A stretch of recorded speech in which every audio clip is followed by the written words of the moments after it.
Wọ́n ti ra jẹ́ fún wa. Wọ́n sọ ní báyìí pé wọ́n ti ra jẹ́ fún wa.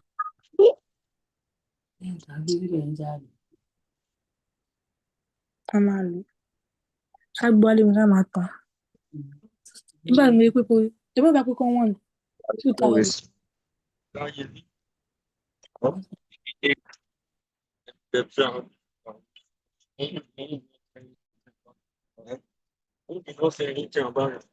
Ẹgbẹ́ ló sá.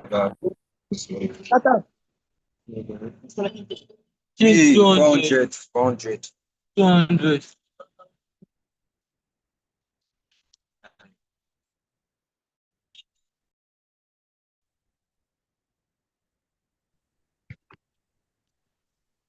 Good morning, class. Good morning, class. If you sir. can hear me, Good morning, please sir. respond. Good morning, sir.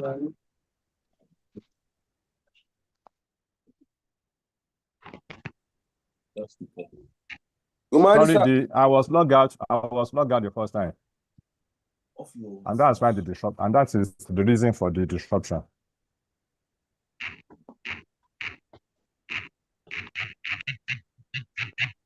And this one is getting close to capacity. So let me just wait for you to get to capacity. Now, why waiting? Can somebody confirm? If I'm live on YouTube, if I'm live streaming on YouTube, please check and confirm. Am I streaming on YouTube?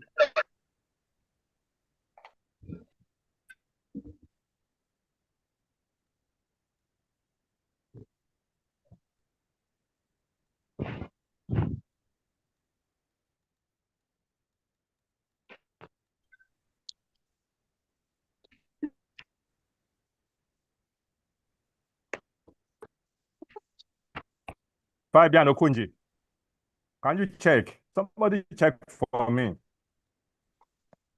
Yes, sir. Your live stream on YouTube, sir.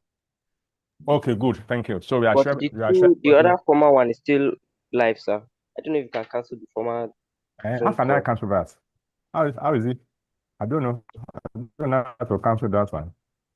I have deleted. Can they repost the new YouTube link? I posted it. So people should ignore that one. I deleted it. I deleted it from the.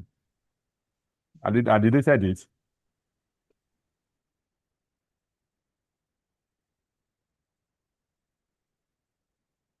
You see, I can't cancel it because I can't end the class because I've been locked out because of full capacity. So let's start. We'll soon finish the next 35 minutes. The last time we met, the last thing we talked about was habitats and biomes.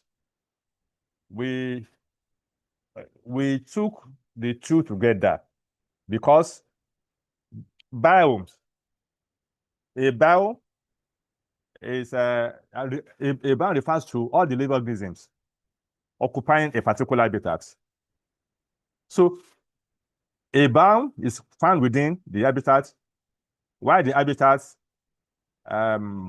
is home to biome.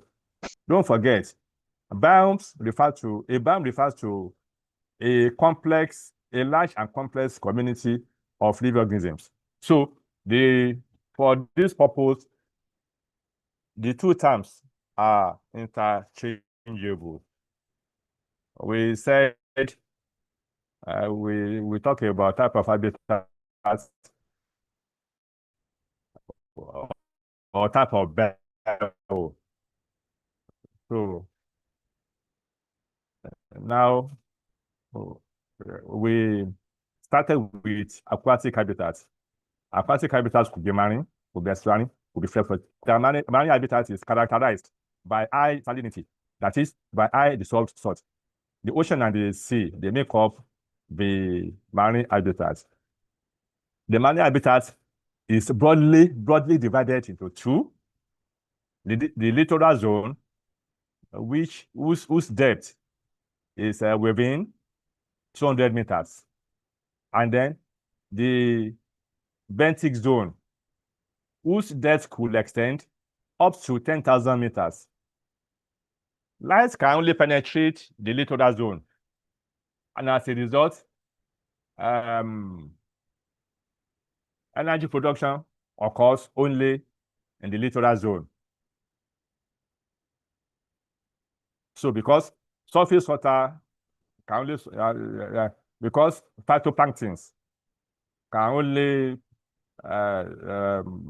support and can be found in the surface zone, which include the littoral zone. And then oxygen concentration is very low in the benthic zone, and it is at the barest minimum at the ocean bed. Let us look at estuarine habitat. So we talked about those ones last time we met. So let us see estuarine. An estuarine is a place where the river meets with the ocean. Don't forget, all the rivers that you see around. Of course, a smaller river could run to join a bigger river. Even the big river can still run to join a bigger river.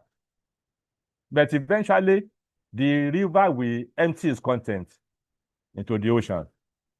Now, the point where the region where the river empties or joins the ocean, that region is the estuarine, habitat. Now, don't look at estuarine as a small place in the way we have defined it. Don't look at it that way. An estuarine is a very large place. An example of estuarine habitat is the lagoon. So in Lagos, the lagoon is everywhere. Everywhere. If you travel across the bridges, all these waters that you see around under the bridge, they are lagoons. They are lagoons. If you travel through Tony Mainland Bridge, another bridge, the water we see around, that is a lagoon. So don't look at a lagoon as a very small habitat in the way it is defined, because we defined it as the point where the river meets the sea. No, it's a large place. So salinity, that's the soft salt in brackish water. Okay, the water contained in estuarine habitat is referred to as brackish water. So the salinity in the brackish water fluctuates, may not be consistent, depending upon whether it is dry season or wet season. That is one. Depending upon the points you are talking about. If it's at the point close to the ocean, of course, salinity will be higher. At the point close to the river, salinity will be higher. So organisms that survive in estuarine habitats, they've developed survival strategies to cope with fluctuating events and factors in their habitat. So an estuarine habitat may have marsh, it may have swamps, deltas, and lagoons. In the estuarine habitat, it is common to see mangrove. In Nigeria here, we see mangrove habitats around. And there's a particular fish that is associated with the mangrove, and that's the mudskipper. The mudskipper has that ability to survive in water and on land. They can even use their modified wings and fins to walk on land. And their gill is modified for breathing in water and on land. So those are what do you call it now? Those are survivor features that allow this organism to survive in its habitat. So let us see freshwater. Freshwater has a low salinity, low dissolved salt. Freshwater could be lentic, it could be lotic. Lentic habitats are standing or stagnant freshwater habitats. An example is the pond.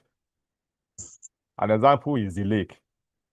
And then we also have running water bodies or moving water bodies. This is a lotic water habitat. Examples: streams, rivers, and springs. Many rivers, streams, and ponds may tend to dry up in the dry season. But that does not mean that life is dead in such habitats. When rain comes, the organisms who have gone into a state of inactivity will come back, and then life begin to thrive in such an habitat. Let us quickly see terrestrial habitat.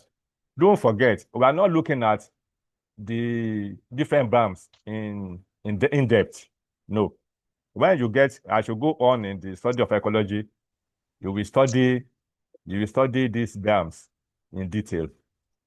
So what we are trying to say for now is an overview of type of habitats and biomes. Just an overview.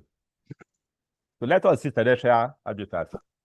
Terrestrial habitats are characterized by vegetation. Vegetation refers to plants that is growing on the soil surface. The amount of vegetation, the amount of plants growing on the surface is dependent on two major things: rainfall and temperature. When rainfall is very high and under warm temperature, the eventual community that will establish itself is the forest. The more rainfall, the more the tendency for that habitat to develop into a forest. So rainfall or water saturation is a major factor that determines whether a terrestrial habitat is a forest, it's a savanna, or it's a desert. Low rainfall and cold temperature will result in habitats with poor vegetation. And let us see, some people are disturbing my class. Please now.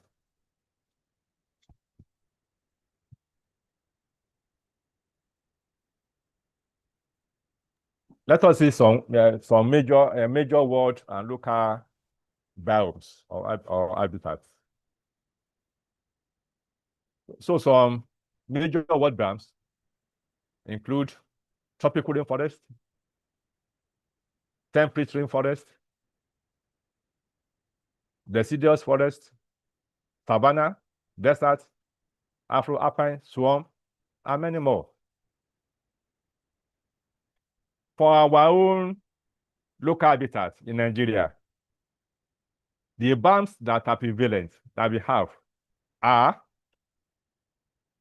tropical rainforest. Please stop sending requests to record to me, please. You are disturbing the flow of the class. I may have no choice than to bundle out such people.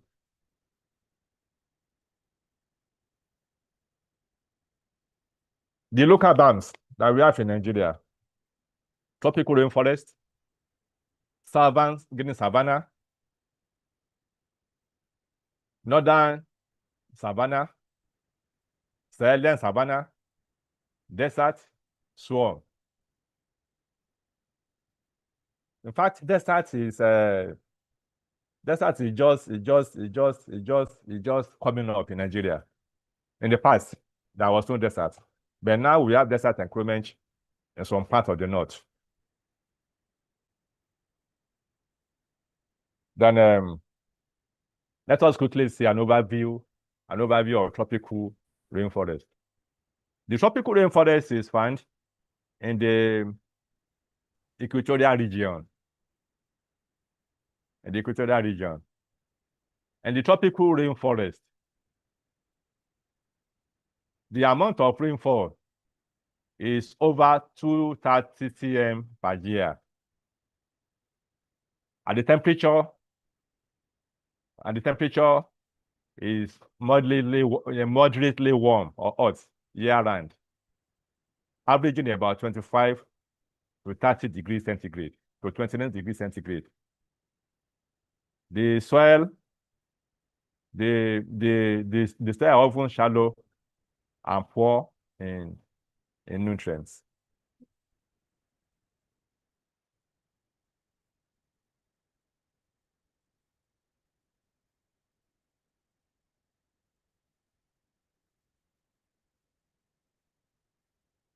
In tropical rainforest,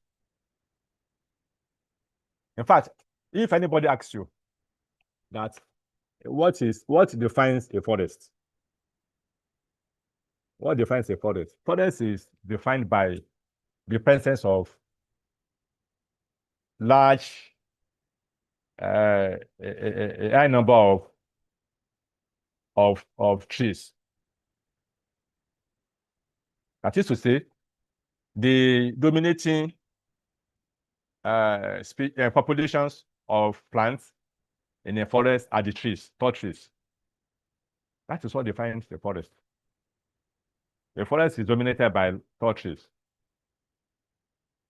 And then you also have shrubs, climbers, epiphytes that are abundant. Leaves are narrow, tipping off at the apex to allow rainwater to drain off easily or quickly. Many trees in the tropical rainforest, they have large buttresses that help support in shallow that support their shallow root system. So they have, in addition to the tap root system, they also have the buttress root system, which help in support. And then because of concentration of large trees, the crown, they join end to end at the top, forming a canopy. As a result, the floor of the forest is always sparsely vegetated. This is because not much light is getting to the floor because of the crown that is formed by the trees. Vines and epiphytes are often common.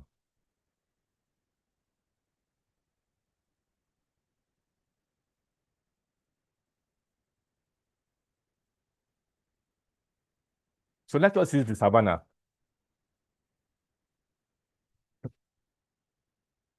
Savannah is otherwise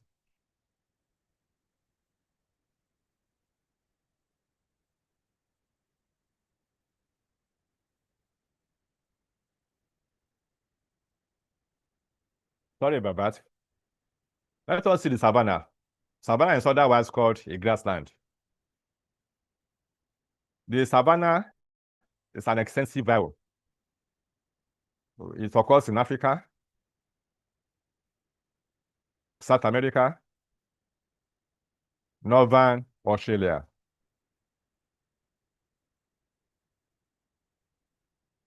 Tropical grassland or savannas occurs in hot tropical areas with low or seasonal rainfall between 50 cm and 130 cm per year. In the savanna, there's always an extensive period of dry season. And temperature may range between 24 degrees centigrade and 29 degrees centigrade. And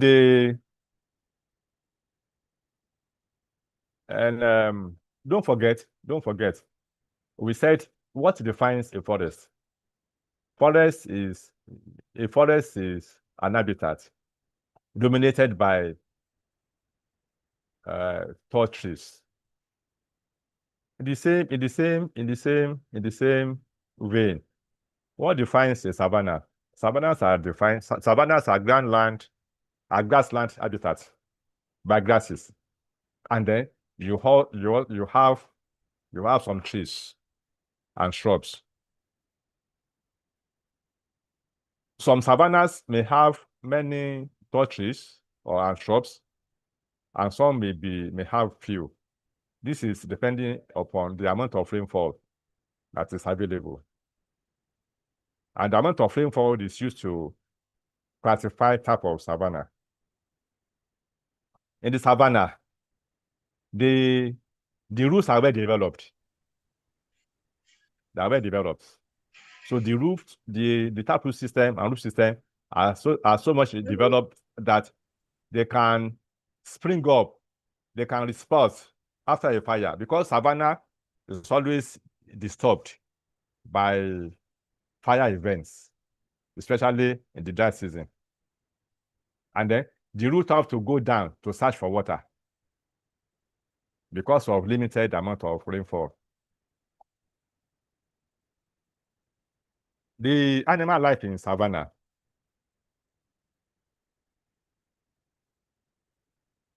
Tropical grassland is home to a number of mammals. Now, where would you expect to find big mammals like the elephants, like hyenas, lions, leopards, all those big and large mammals? Where would you expect to find them? Don't be tempted to think that that you find them more in the forest. No. You'll find them more in the savanna. This is because in the forest, because of the forest, the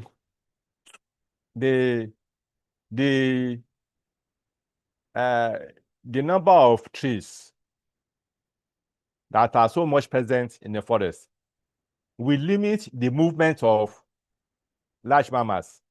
That is one. Two, epiphytes are climbing plants. They are so much prevalent in the rainforest. So if these epiphytes can hinder the movement, or even trap large mammals, so naturally, you'll find large mammals in the savanna. Not many of them we want to preserve a location or habitat like a rainforest.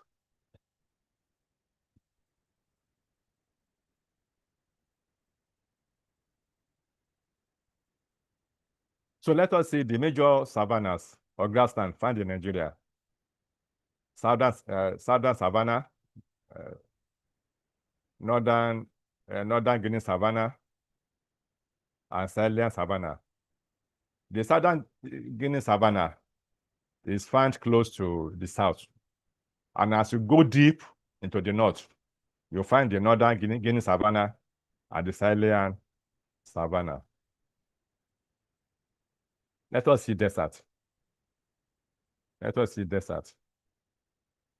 The desert is characterized by very low rainfall, below 250 mm per annum annually.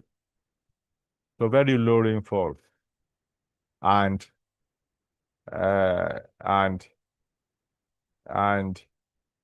in the day, there's much sunshine and temperature is so high. In the night, temperature is so cold. So there's a fluctuation, there's daily fluctuation of temperature. And like I said earlier, before now, there's no record of Savannah in Nigeria. But now, there's now desert encroachment in some places in the north, like Sokoto State, like in Borno State. In the day, sunshine is so intense. In the night, temperature is so low.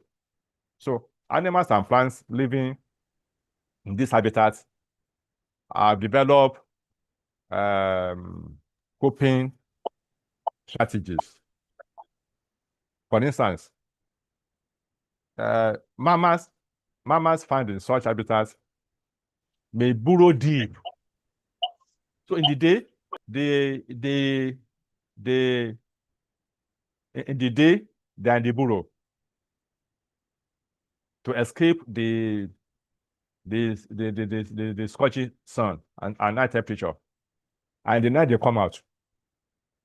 So they have other ways of coping. Even the plants too have other ways of adapting into their habitats, into their environment. So like I said earlier, we are not looking at these habitats in detail. What we are doing is just an overview of these habitats.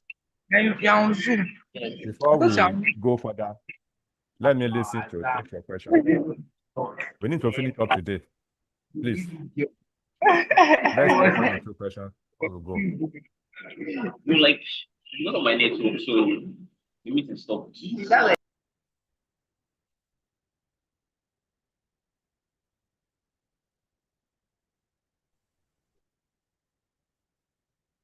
Yes, questions? Should we go on? Can I hear you respond? Yes, sir. Go on, sir. Yes, sir. Okay, so we are rounding off quickly. Let us, now we want to see man and the environment. Like other organisms, the man exists within an environment. Now, the man produces his effects on the environment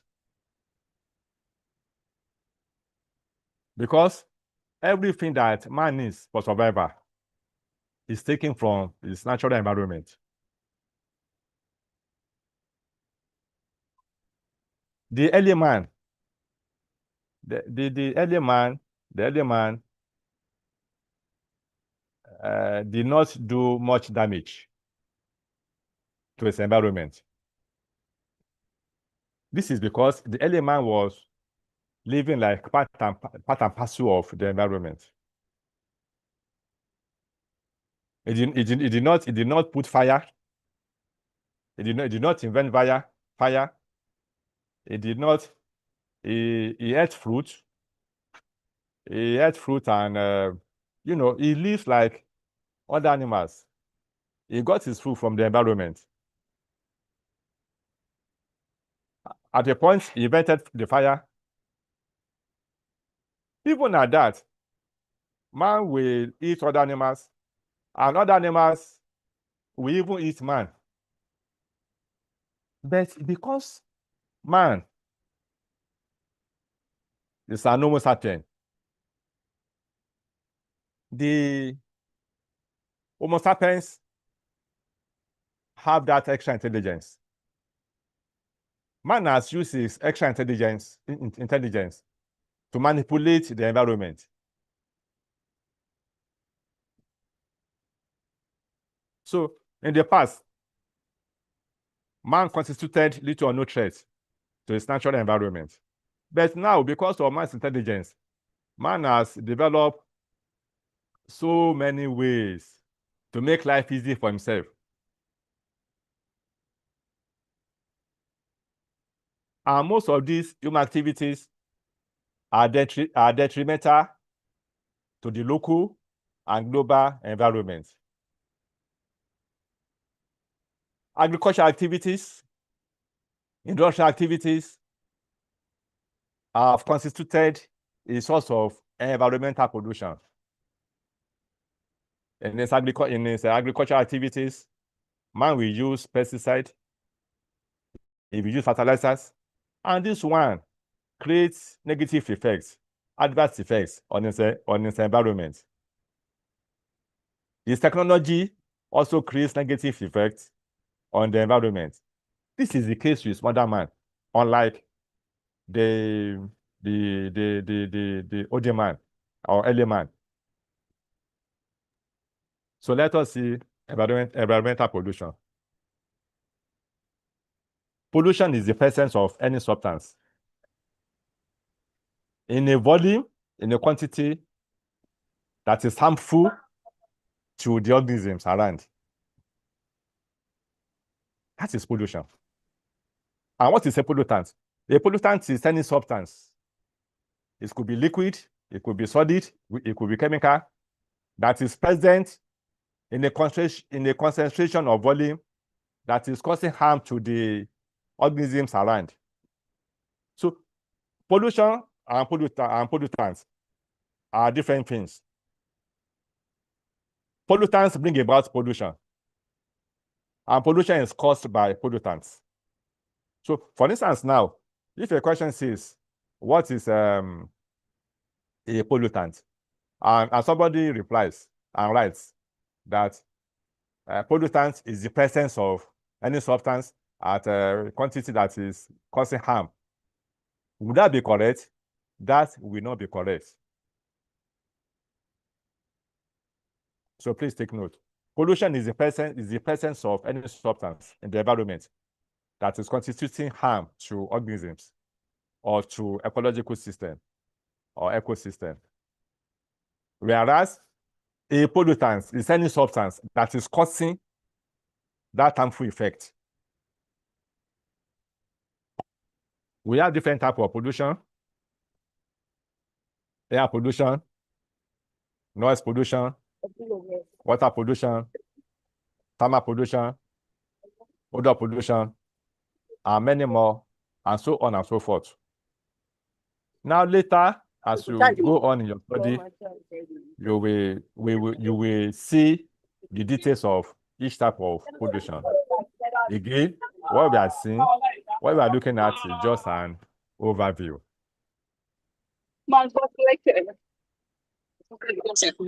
Now, how do we manage and control pollution?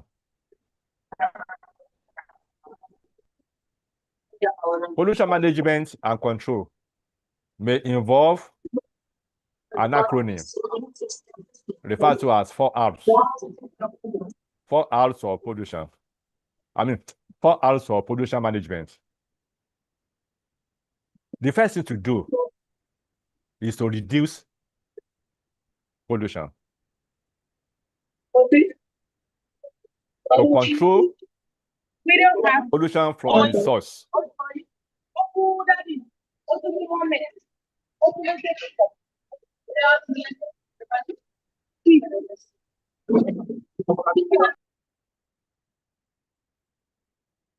That person is disturbing me, so I need to take him out.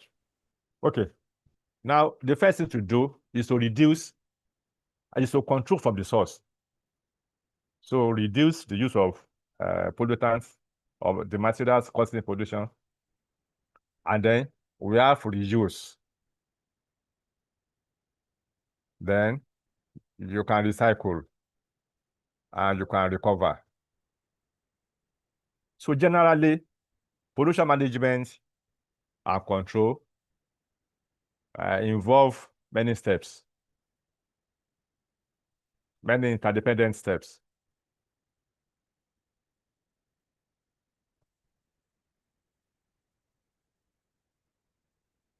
Now, let us talk about one or two things for each step. So, source reduction. Pollution is best controlled by preventing it. So, you reduce the pollutants from the source. But if you have tried to reduce it and you still generate pollutants, what can you do? You can try to recycle. Look at for instance, look at plastic food containers and water containers, plastic water containers. Now, to reduce the amount of such pollutants, you control from the source. You reduce the production. Now, if you have to produce, what do? You try to recycle. Instead of producing more, what should you do? They take away a container, the bottle container. You can recycle. You can reuse. You can reuse. Many times I see people just throw away the food plastic container. No, when you use, you rewash and you reuse. By doing that one, you are saving the environment. You are also limiting. You are also helping yourself economically.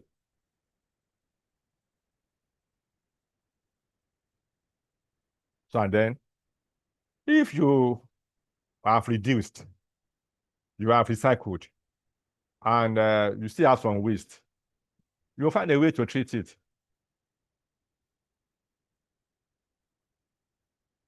So if waste are there, what do? You have to find a way to remove the waste. And then another way to manage and control pollution is safe disposal. You dispose of your waste safely, not just throw it anywhere.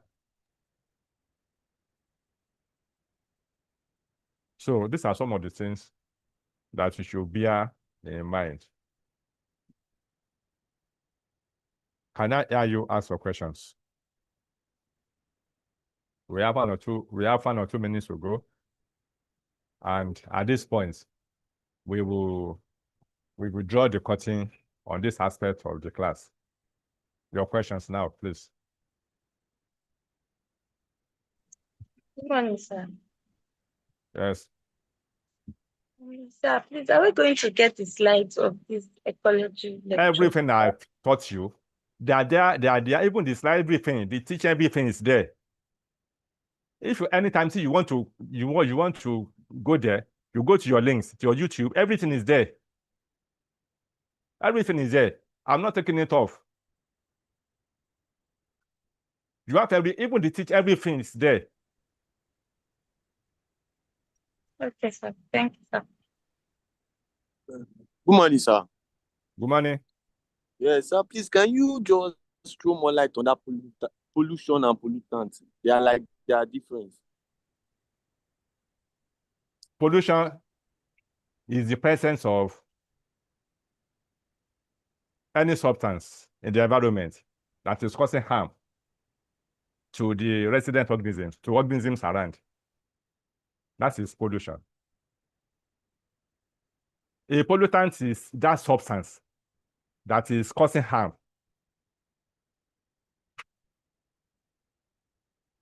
I think that is clear enough. Yes, sir. Thank you, sir. Now, if you are going to go to language details, pollution and pollutants, They are nouns, aren't they? Yes. When we say pollution, what type of noun is pollution? It's an abstract noun. You can't hold it, can you? It's like you are saying knowledge and book.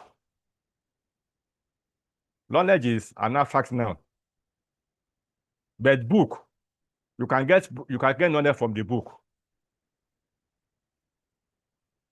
Book is real, what do you call this now? You can hold it.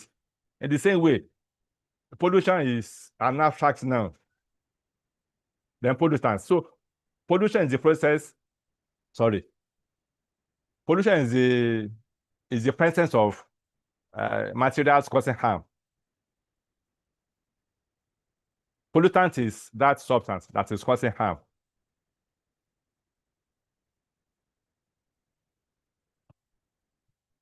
There's questions?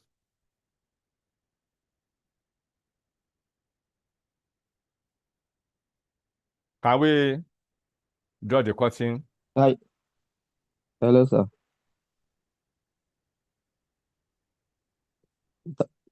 Can I Good hear you morning, sir. respond? Good morning. Somebody talking? Yes, sir. Sir, you talked about epiphytes earlier, sir. Sir, I Epiphytes. wanted to ask. Yes, sir. Sorry. Let me. Can you be clearer? Did you say epiphytes Yes, epiphytes. in the forest? Yes. Okay, epiphytes are those plants that live on top of trees.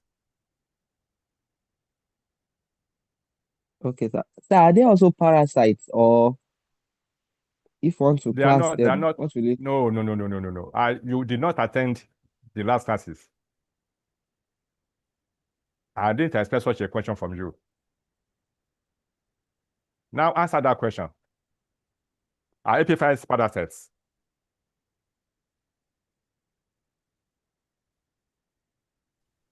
What type of association is between the epiphytes and the trees? You must The answer me. epiphyte is growing on Uh-huh. the What type epiphyte is of growing on the tree. association? The what? Epiphytism. Now, were you in the last class? Even if No. you are not there, the class is there. It's there online. The epiphyte and the epiphyte is a commencer. Okay, Go sir. back to the class. Yes, sir. Go back to your notes. Go back go back online to the class and see, and check it again. Go back to the slide. Go back to the teaching. Yes, sir. Good morning, sir. Good morning. Yeah, for the slides, I was thinking you share us the PDF file so we can The just start slides, us again. the teaching every day, everything there online. Anytime Like, you want to apart go from there, even the teaching is there. The slides are there.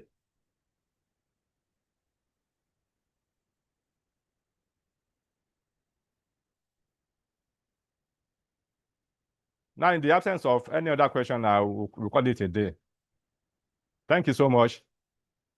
Bye-bye. Thank you, sir. Bye-bye. Thank you. Okay, thank you. Thank you, sir. Thank you. Thank you, sir. Bye-bye. Thank you, sir. Read Thank you very much, sir. Read well for your test and exam. The questions are, if you read and pay attention, if you read, it's easy for you to pass. And just put your just what do you call this now? Just play your own small role, and then you will see yourself passing with ease. Amen, sir. God bless you all. All right, sir. Thank Amen. you, sir. Amen. Thank you so much, sir. Thank you, Sir. sir. Bye-bye, sir. Thank you very much, sir. Thank you so much, sir. Thank you so much. Bye-bye. We love you, sir. Bye-bye, sir. Thank you. Bye-bye. Sure. Thank you, sir. Bye-bye. Thank you, sir.